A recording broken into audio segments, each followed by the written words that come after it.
Привет всем, кто интересуется темой метавселенных. С вами Алишер и канал Метабаза. Сегодня у нас необычный формат – новостной блог. Так что возьму ваше доверие в кредит и, пожалуйста, прямо сейчас поставьте лайк и подпишитесь, если еще не подписались. Постараюсь быстро, коротко, по делу. Погружаемся.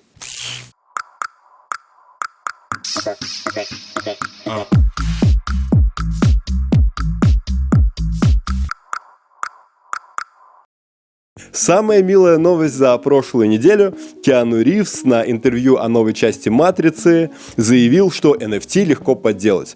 И после этого сам над этим посмеялся. Да причем так мило, что теперь фанаты слушают этот смех на репите. Buy these NFTs for $50.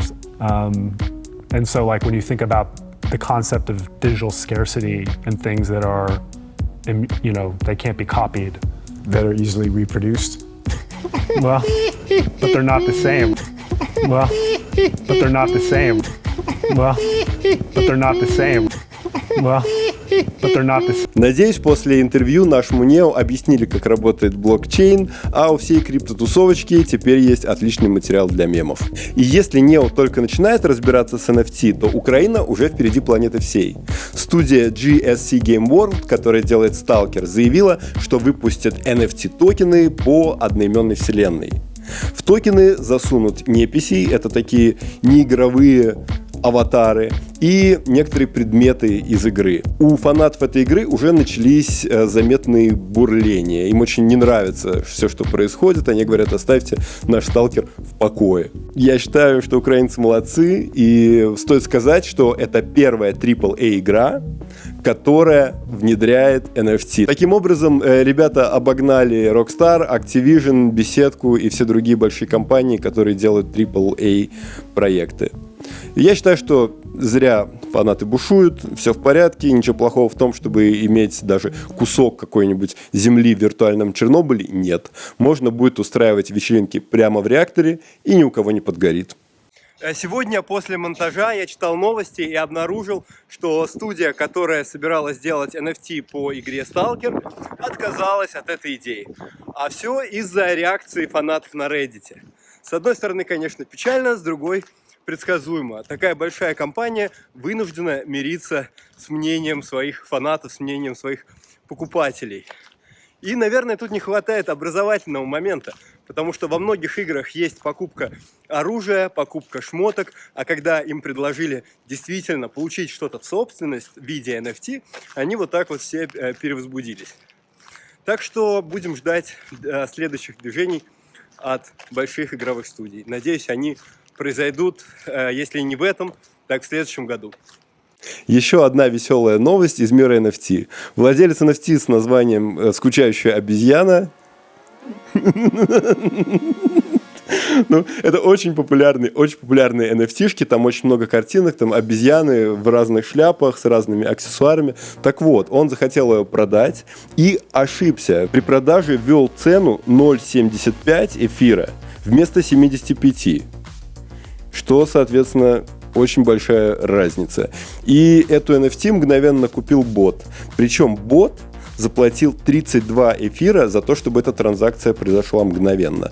Если соберетесь продавать NFT, смотрите, где у вас там запятые, где нолики. Это имеет значение. Еще одна новость из мира игр.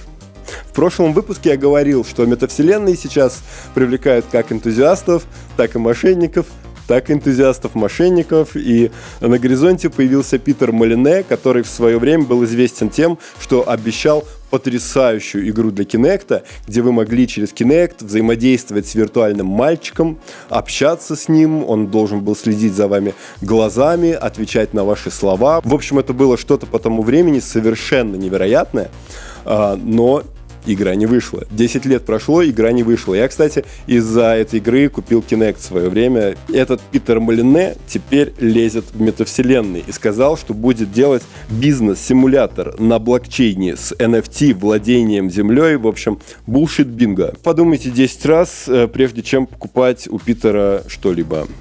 А теперь новости из корпорации зла.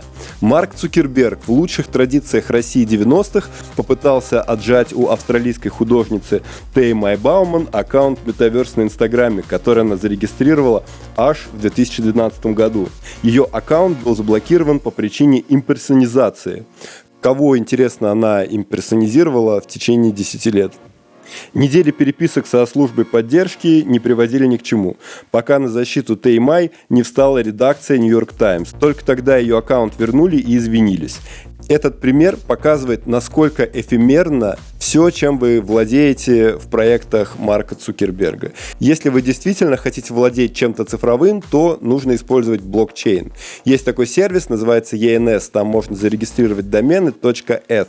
И при регистрации этот домен превращается в NFT и становится ваш навеки, и никто у вас его не отберет. Только если вы не живете в Томске.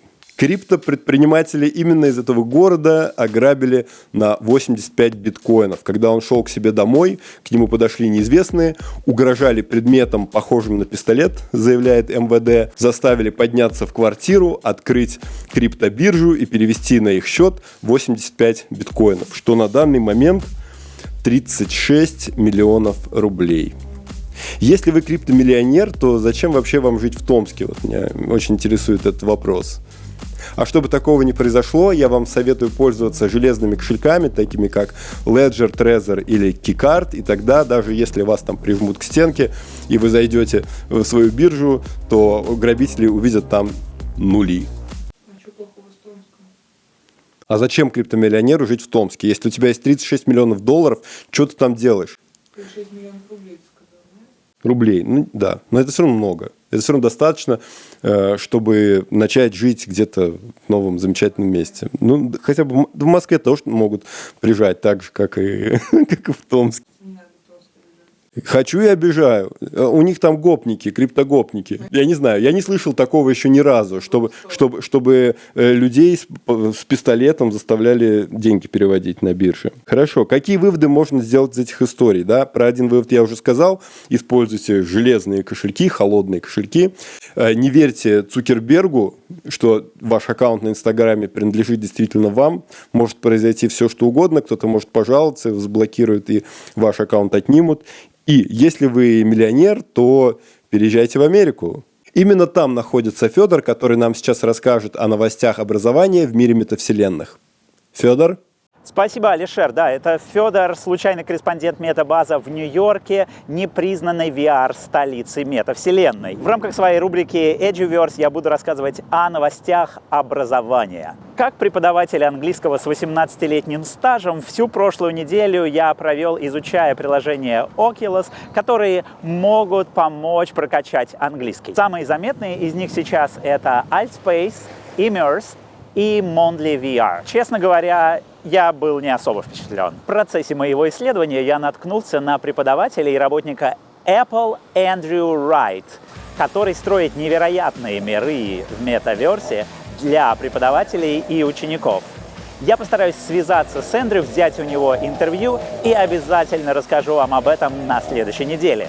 Вообще, хочу заметить, что все чаще здесь, в Нью-Йорке, я замечаю людей, которые проводят время в метавселенной, даже находясь на улице. Кажется, сейчас мы как раз можем поговорить с таким человеком. Excuse me. Yeah? Hi. Can we have 2 words? Yeah, sure. What's your name?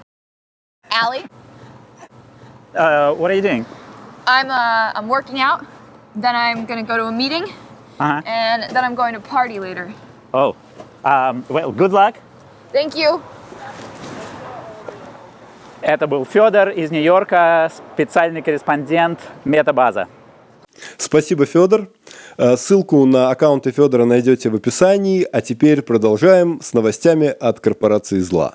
Потому что именно там запустилась новая версия Horizon Worlds. Это такая виртуальная сеть от Марка Цукерберга. Там можно строить свои миры, строить домики, придумывать какие-то интерактивные штуки. И сейчас она доступна только в Америке и Канаде. Но зарабатывать в цифровом раю у вас не получится. Потому что нельзя. Zuckerberg выделил $10 миллионов в фонд поддержки креаторов. Самое интересное, что он сам будет выбирать этих креаторов. Тут децентрализации и каким-то равенством вообще не пахнет. Если вы помните, были когда-то такие звездочки, которые Марк пытался вводить на Фейсбуке, их можно было покупать и дарить стримерам. И где эти звездочки? Я не знаю ни одного стримера на Фейсбуке, который бы заработал вот таким образом. Но это еще не все Horizon Worlds. Там уже происходят всякие странные вещи, например, харассмент. Тестировщица Horizon Worlds заявила, что подверглась харассменту прямо на центральной площади метавселенной. К ней подошел неизвестный аватар и потрогал ее за ее виртуальные места. Причем окружающие совершенно нормально к этому относились, даже подбадривали нападающего. В Horizon Worlds есть такая функция, называется Privacy Bubble. И когда ты ее включаешь, вокруг тебя появляется виртуальный пузырь, который другие пользователи, другие аватары не могут проникнуть, не могут пройти. Но, вероятно, она не знала об этой функции и, соответственно, поплатилась за это. И теперь у нее первая, наверное, в ее истории виртуальная психотравма. Марку придется открывать кабинет психотерапии в своих метавселенных. Horizon Worlds сейчас недоступна в России. Возможно, потому что председатель Центрального банка Российской Федерации Набиуллина заявила, что метавселенные несут угрозу для человека. Я не буду своими словами пытаться это объяснить, я лучше ее процитирую, потому что повторить это вслух достаточно сложно по памяти. Цитирую. Если у нас будет мир экосистем, и значит метавселенных, которые только в обмен на твои данные дают тебе возможность удовлетворять даже базовые жизненные потребности, только в обмен на это, человек теряет уже в этом отношении возможность управлять своей жизнью. Сказала Набиуллина, выступая на форуме Финополис. Что вообще она сказала? Вы понимаете? Я не очень. Ощущение, что ей тексты пишет сломанная какая-то невыспавшаяся нейросетка Сбербанка. Причем речь уже не только о том, чтобы обеспечить кибербезопасность самого человека, но и его виртуального двойника, аватара, который будет находиться внутри формирующихся сейчас метавселенных. После того, как Путин заявил, что нужно защищать цифровых двойников россиян, все политики российские пытаются каким-то образом высказаться по поводу метавселенной, но, видимо, Google у них забанен на работе, и они сочиняют от себя, что это такое и как к этому относиться. Вернемся к мете. 15 декабря состоялся виртуальный ивент Quest Day, который проводил вымышленный инженер по имени доктор Сиксдиов. Помимо довольно забавных шуток, участникам события представляли мерч. И самая крутая штука, на мой взгляд, это рождественский свитер с блоками из Beat Saber. К сожалению, он был доступен только американцам, и эти замечательные свитеры раскупили за считанные секунды. Чтобы понять, на какой ступени развития сейчас находится VR в мете, расскажу вам новость об одной фиче, о которой очень просили пользователи Oculus. На прошлой неделе пользователям Oculus разрешили растягивать окно браузера. Об этом заявил в Твиттере разработчик Джозеф Симпсон. Раньше окошко было ограничено в размерах. Надеюсь, в следующем релизе пользователям разрешат это окошко перетаскивать в любое место. Тут смеющийся Билл Гейтс. Добью вас тем, что сейчас фича доступна не всем, ее раскатывают постепенно, и если вы счастливчик, который теперь может растягивать окна в браузере Oculus, напишите в комментариях. У меня пока этой фичи нет. Хватит о грустном. Следующая новость порадует всех цифровых сникерхедов. Есть такие вообще? Nike купили компанию RTFKT, которая создает цифровые кроссовки и аватары и использует технологию блокчейн для обеспечения подлинности коллекции. А в последнее время Nike усиленно прорабатывают свое цифровое присутствие. Наверное, потому что люди, сидя дома, перестали снашивать кроссовки. В конце октября Nike подали 7 заявок в бюро по патентам и товарным знакам США, чтобы защитить свои знаки в загружаемых виртуальных товарах и связанных с ними услугах. В ноябре компания представила свой мир Nikeland в метавселенной Roblox. А вам не кажется, что Apple упорно молчит по поводу своего присутствия в метавселенной? Яблочный аналитик Minichikuo заявил, что в 2022 году Apple выпустит свой AR-headset, и он будет работать на собственном чипе и будет независим от iPhone. К Minichikuo стоит прислушаться, потому что это довольно известный оракул в мире Apple. В 2014 году он предсказал появление Apple Watch. А другие технологические гиганты, такие как Microsoft, Nvidia и Meta, уже шумят о том, что они делают в метавселенных, а Apple молчит. И я вам скажу, мы это уже слышали, мы это уже проходили. Вспомните, что сделал с рынком этих недоношенных смартфонов первый iPhone. Здесь, вероятно, будет то же самое. В сентябрьском интервью с ютуберкой Эл Джастин Тим Кук назвал себя AR-фанатом номер один. Он сказал: «Знаете, я в восторге от AR. Я думаю, что AR – одна из тех немногих глубоких технологий, на которые мы однажды оглянемся и спросим, как же мы жили без нее». А также известен список патентов и XR-компаний, которые Apple купили за прошедшие годы. Если вам интересна эта тема, то я с удовольствием покопаюсь в слухах и утечках и сделаю отдельный большой ролик о том, что Apple может сделать в метавселенных. Дайте знать в комментах, пожалуйста. С другой стороны планеты тоже есть интересные новости. Китайская компания iQIYI, это аналог западного Netflix, заявила, что меняет имя на Dreamblue и запускает свою метавселенную. И самое интересное, шлем, который очень похож на Quest 2, но будет стоить в 2 раза дешевле. Возможно, Meta и Microsoft придется потесниться. Судя по презентации, интерфейс очень похож, и там будут доступны игры, которые уже есть на Quest, за исключением эксклюзивов, конечно. Так что мы будем наблюдать еще одно соперничество Запада с Китаем, и теперь в виртуальном мире. Как вы думаете, где будет больше пользователей метавселенных? В Азии или на Западе? Пожалуйста, напишите свое мнение в комментах. Мне очень интересна ваша аргументация. Много всего происходит за неделю. Если я буду обо всем подробно рассказывать, ролики будут бесконечные. Поэтому сейчас рубрика «Одной строкой». Snoop Dogg торгует землей в сэндбоксе и зовет друзей. 16 декабря на платформу зашел известный диджей и музыкант Стив Аоки. Ждем вечеринку. Decentraland проводит голосование через DAO. В прошлом выпуске я уже говорил, что DAO позволяет участникам метавселенной влиять на ее развитие. Посмотрите своими глазами, как выглядит голосование. Ссылка будет в телеграм-канале. Проект Desolates, построенный на блокчейне Solana, замахнулся на вселенную в буквальном смысле слова. Они минтят не землю и комнаты, а целые планеты.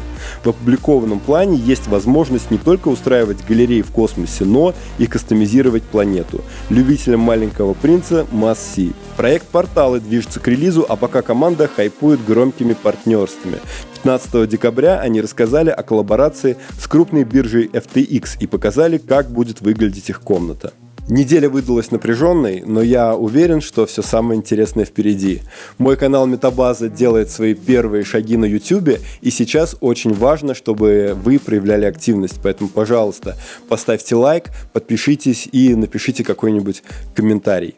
Я с радостью отвечу на все ваши вопросы. Оригиналы новостей вы найдете в моем телеграм-канале. Подпишитесь на него, чтобы быть в курсе событий в течение недели. Здесь увидимся в следующее воскресенье. С вами был Алишер и Метабаза. Ищите меня в метаверсе. Чуть не забыл. Технический постскриптум. В прошлом ролике я использовал микрофон, который называется Shure SM7B. После этого со мной связался представитель компании Electrovoice и предложил попробовать вот этот микрофон. Он называется Electrovoice RE20, и он сказал, что это стандарт для радиоведущих, такой профессиональный микрофон для бродкастинга. Но мне интересно ваше мнение. Вот относительно прошлого ролика, стал ли лучше звук? Я думаю, что на этом канале время от времени я также буду касаться техники, которая необходима для того, чтобы построить качественную YouTube-студию, потому что я сейчас прохожу все это как новичок, и, возможно, мой опыт пригодится и вам в том числе, чтобы записывать качественное видео. Теперь точно пока, встретимся в метаверсе.